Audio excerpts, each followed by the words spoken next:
Bonjour à tous, aujourd'hui on s'interroge sur le succès de la série Casa del Papel. Pourquoi c'est autant populaire? Évidemment, moi je suis pas un spécialiste du cinéma, je vous parlerai pas de tous les détails techniques qui font que ça marche. Moi je m'intéresse plutôt à l'histoire. Qu'est-ce qu'il y a dans l'histoire qui intéresse autant les gens? Donc voilà, on commence ça maintenant.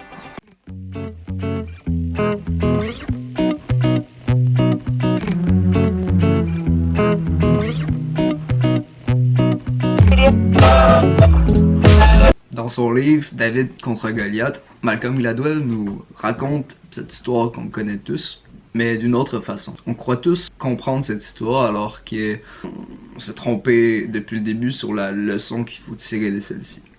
Donc, c'est l'histoire en fait d'une armée qui va envahir une autre. Et comme c'était la tradition à cette époque, parfois l'issue d'une bataille se décidait entre l'affrontement entre deux guerriers. Donc dans le camp ennemi, l'opposant c'était Goliath, ce géant de 6 pieds 8. À l'époque c'était énorme, armé de sa grande épée et de sa lourde armure. Dans le camp des défenseurs, personne ne voulait se battre contre Goliath. Mais c'est alors qu'un berger s'est proposé. Tout de suite on lui a offert une armure, une épée et tout, mais il a refusé. Parce qu'en fait, lui, son métier, c'était justement de protéger son troupeau de moutons à l'aide de sa fronde, mais pas une fronde comme les jouets pour enfants qui font pas mal, tu sais, les frondes comme on voit dans les films, qu'il faut tourner, tourner, tourner et lancer par la suite. C'est important de faire la distinction parce que le deuxième type de fronde, manié correctement, c'est une arme ultra précise. Et à l'époque, il faut savoir que cette arme-là, ça décimait l'infanterie. Ça faisait des dégâts énormes. Il faut savoir aussi que dans cette région-là, la roche qui était utilisée pour les frondes était plus dense, 3 fois plus dense. Donc combiner l'expérience du berger à défendre toute sa vie son troupeau de moutons, plus la densité des roches, ça peut faire des dégâts l'équivalent d'un pistolet, quoi. Donc c'est ça, David, le frondeur, ramasse 5 cailloux et part affronter Goliath. Ce dernier lui crie Allez, rapproche-toi de moi! Qu'est-ce que tu me veux, toi, avec tes bâtons à venir m'affronter? Alors, David, lui, prend sa pierre, la met dans sa fronde et lui lance en pleine face. Goliath tombe, net, mort ou seulement évanoui. Et David prend son épée et lui tranche la tête. A priori, on aurait cru qu'il aurait perdu, qu'il avait un désavantage. Mais ce n'était pas le cas. D'abord, il y a des suppositions qui supposent que Goliath, quelqu'un d'aussi grand à cette époque-là, il y avait des chances qu'il était atteint d'une maladie qui le rendait presque aveugle. C'est pourquoi il n'avançait pas rapidement et qu'il était accompagné de quelqu'un. Tout simplement parce que il ne pouvait pas se rendre lui-même au lieu de la bataille. Donc la théorie comme quoi que Goliath était aveugle expliquerait pourquoi quand il a vu David approcher, il lui a dit qu'est-ce que tu fais toi avec tes bâtons à vouloir m'affronter alors que David lui il n'avait qu'un seul bâton à la main et non plusieurs bâtons. Ça expliquerait aussi pourquoi Goliath ne s'est pas méfié. Il ne s'est pas dit que David ne voudrait pas l'affronter au corps à corps. Parce que s'il aurait été moindrement intelligent, il aurait compris que contre un frondeur, il n'avait aucune chance. Selon les données historiques qu'on a, on sait que un frondeur bien entraîné à l'époque était capable d'atteindre une cible de vraiment très loin. Et même d'atteindre un oiseau en plein vol. Alors, David était vraiment plus près que ce qu'il avait besoin pour atteindre sa cible en plein visage. Donc la morale que je vois moi à cette histoire-là, c'est que parfois on est désavantagé, sauf qu'on est seulement désavantagé si on joue au jeu que tout le monde joue, de la manière qu'il le joue.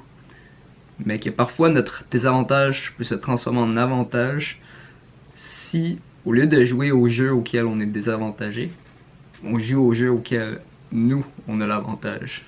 Dans Casa del Papel, c'est un peu la même chose qu'on voit avec le professeur. Le professeur, c'est un peu comme David, qui se bat contre Goliath. Goliath, c'est la banque, le gouvernement, les services de police. A priori, les plans du professeur peuvent paraître complètement fous. Il veut voler la grande banque d'Espagne et il est toujours très ambitieux et il nous surprend par les combats qu'il entreprend paraissent impossibles à gagner, mais il arrive à gagner en réfléchissant d'une manière qu'on n'aurait pas prévue. Un peu comme David est conscient qu'il n'a aucune chance contre Goliath au corps à corps, le professeur a un peu la même philosophie. Il est conscient de ses faiblesses, il est conscient que sa puissance de feu est bien moindre que le gouvernement, donc il utilise ses avantages. Ses avantages, c'est quoi? C'est que le gouvernement, la police, ne peut pas prendre les décisions qu'elle veut sans l'accord du peuple. Donc lui, il se sert de cet avantage-là pour gagner la bataille. Il réussit à discrédibiliser la police face à l'opinion publique en manipulant les médias.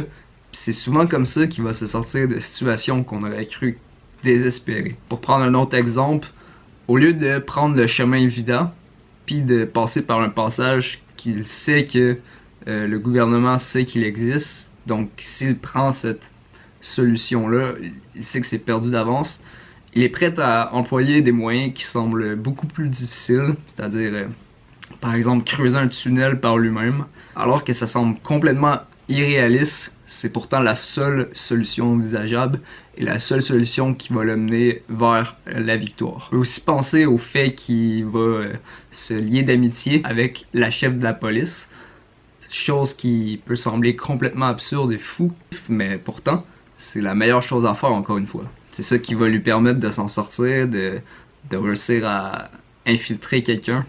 Parce que grâce à ça, il va avoir un avantage que la police va ignorer qu'il possède, c'est celui d'avoir les informations en dedans du poste de police.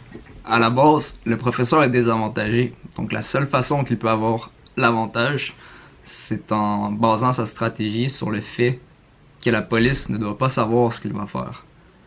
Il doit être assez audacieux et fou pour que la police ne puisse pas deviner ce qu'il planifie et qu'il tire un avantage de ceci.